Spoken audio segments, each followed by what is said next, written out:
Hey everyone, welcome back to the 1-800 Victim 2 studio. My name is Rob Greenstein, a partner at Greenstein and Milbauer. So today I'm going to talk briefly about switching attorneys. It's not something that we don't like personally, taking cases over from other attorneys, but it is a necessary part of the business sometimes.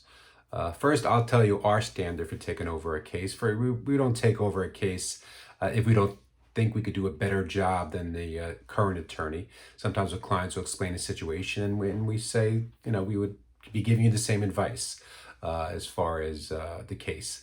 But there are certain things that we absolutely really have zero tolerance for, and that's when clients call us up, want to switch attorneys because the attorney is not returning their call or not responding to emails or texts. That's something that is just not acceptable. They're not being treated with respect, and then we will take over the case. And by the way, we also, if a client has an attorney and we think the attorney's doing a good job, and we know the attorney, we'll certainly tell the client that they have a good, very competent attorney and they should stick with them. But there are cases we do take over. Let me explain the process real quick about how to switch attorneys. It really shouldn't cost you any money. The fee's still the same, 1/3. It doesn't matter if you have one attorney working on the firm or 10 attorneys, the same 1/3. All the attorneys share that same 1/3 based on the amount of work that was done on the case. To switch attorneys, you pretty much sign somewhat the same forms you signed at the beginning of the case, like a retainer agreement, which any attorney needs that signed in order to work on the case. And then there's a couple of additional forms that do need to be signed.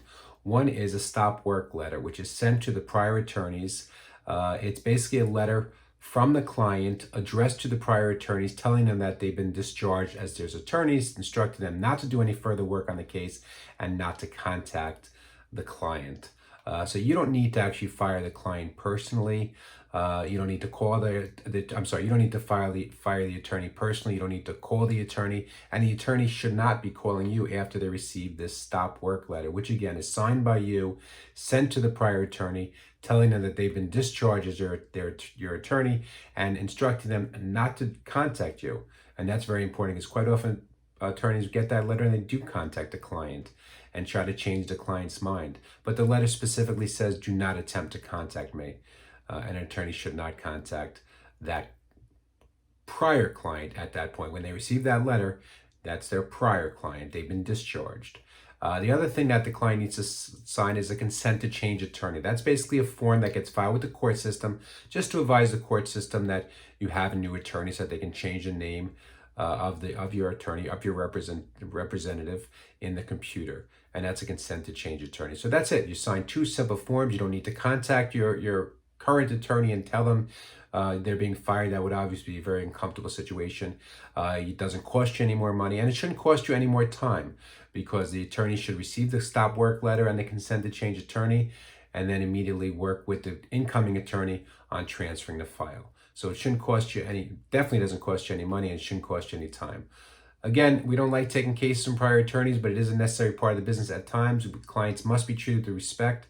And if you're not being treated with respect, well, then you don't want to be a victim twice. So call the attorneys at 1-800-VICTIM-2, and we'll treat you with the respect that you deserve. Thank you.